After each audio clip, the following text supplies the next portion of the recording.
This time we had a customer drop off a VS Clubsport for an LS1 conversion. The car wasn't originally a 5 litre auto, but someone converted it to LS1 manual at some point. The customer supplied a short motor with fly cut pistons and a full cam kit which we have to fit, and we'll also be converting this thing back to auto. The customer's already gone ahead and removed the motor and box and all the other parts, and sent it off to get the engine bay repainted. Unfortunately it wasn't a very good job, and the customer's not very happy with it, so we're going to have to strip it all off and redo it. We'll get the car over to the workshop and get the bonnet off, and I'll show you what I mean.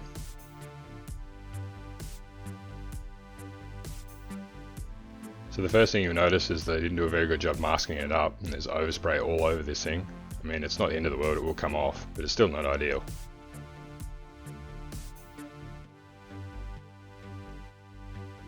The front of the strut towers and the rad support look pretty good, but all down here hasn't been prepped properly and very dry. And all down the side of the strut tower just hasn't been cleared properly. A couple of nice runs here on the firewall, and if you take a look under the lip here, it's barely got any paint on it, it's all see-through. I'm not sure how well it shows up on camera, but you can just see straight through to the primer. You can see it a bit better in this back corner here. Even the back of the strut tower is real dry, barely any clear on it. Even on the shiny spots, it's still full of shit and fish eyes anyway. And the gloss just tapers right off to the side of the strut tower here. There's hardly any colour on the inside of the chassis rail here, it's kind of see-through. Plenty of paint on the K-frame though. Well, that's enough of that anyway, I'm sure you get the idea. So the first thing we're going to do is attack it with some paint stripper. So I've hit it with some paint stripper and let it sit for a while. I've tried a few brands of paint stripper over the years, but nothing seems to work as good as the stuff from back in the day. I guess they banned all the good chemicals.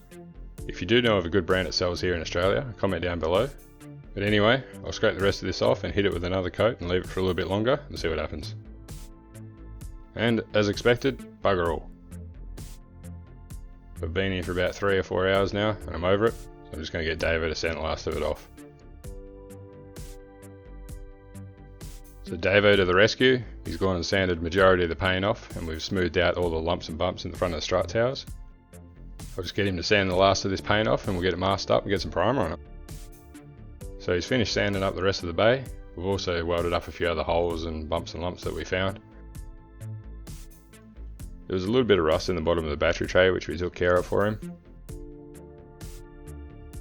The front of the strut towers do need a little bit more hammer and dolly work before we put some bog on it. But just for now we're going to seal it up with some primer so it doesn't rust. So Davo's laid down a couple of coats of epoxy etch. As I said, the front of the strut towers do need some more work. I'm absolutely terrible with a hammer and dolly, so I'm going to send it down the back and get Tom to do that for me. And then we'll get it back, put some bog on it. I didn't get a chance to record Davo doing the bog work, but he's finished it all up and hit it with some hybrid primer. Done an excellent job as usual.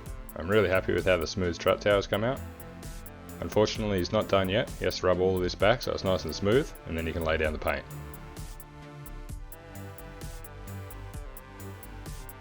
And here you have it, final product. There was way too many hours that went into this engine bay, but when it comes down to it, 90% of the paint job is the prep, and these results speak for themselves. We still need to pull the K-frame out and clean that up, but for now we'll move on to building the motor. We'll have a look at this short block the customer's dropped off. From what he told me, this bottom end is stock. He's just had the pistons fly cut because he's decked the heads, and we'll be fitting a cam kit that he's supplied.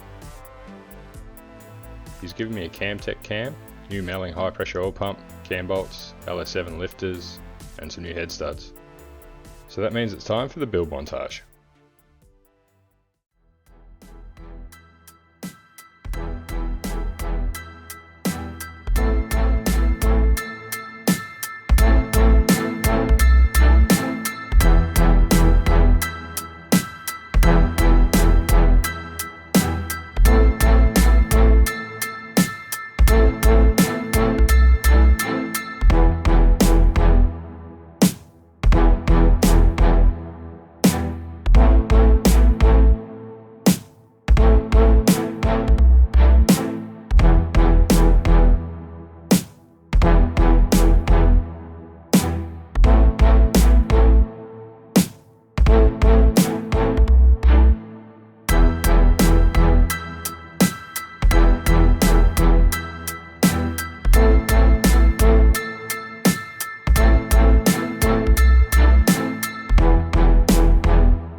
I've got the motor all assembled now, and I've gone and masked it all up, ready for some paint.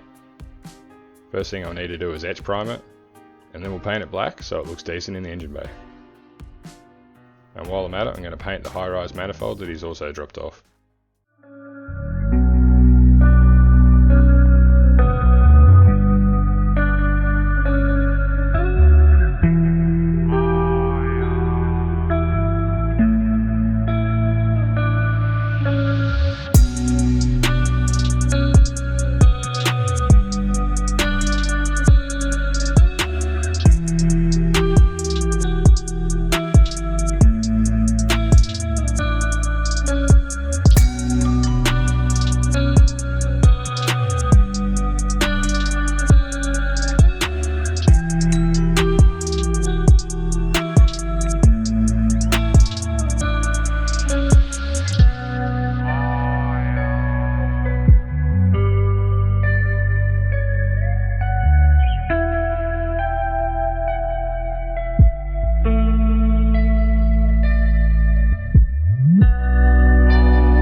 So I've got it all painted up now and I've unmasked it.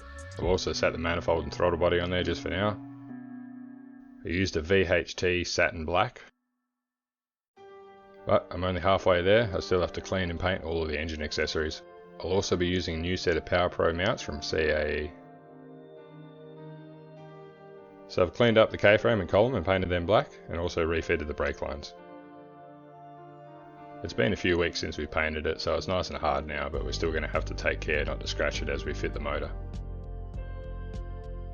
As for the motor, I've got all the accessories painted and fitted now. Also gone ahead and fitted up the Power Pro mounts. The reason I'm using these mounts is they match the CAE headers that they sell as well. When it comes to headers for these things, there's two off-the-shelf brands that you can buy, the Pacemaker and these CAE. Personally, I prefer these. I've used both and these seem to fit better. But either way, the easiest way to fit these is have the extractors in the engine bay and then feed the motor down in between them.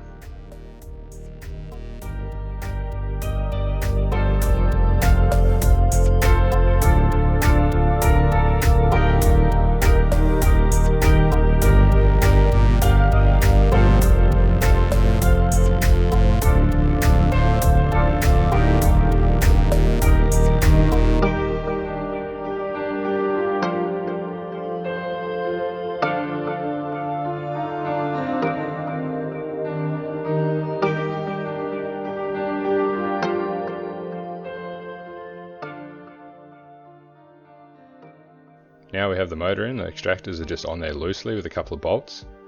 And I've cut a section out of the bell housing for the starter motor conversion, which moves the starter motor over to the left hand side of the engine because there's just not enough room for the pipes and the starter motor on the other side. It also comes with this little spacer that goes on the back of the crank. And now I can bolt the box up behind the engine. Kind of have to wrestle the gearbox up past the pipes, but it does go in reasonably easy. We've also used the CAE crossmember that they sell, and a new Turbo 400 crossmember mount. The tail shaft's kind of easy on these ones, whether you're using a 4L60 or a T56. You use the T5 manual 5 litre front half, and then whatever rear half suits the body of the car.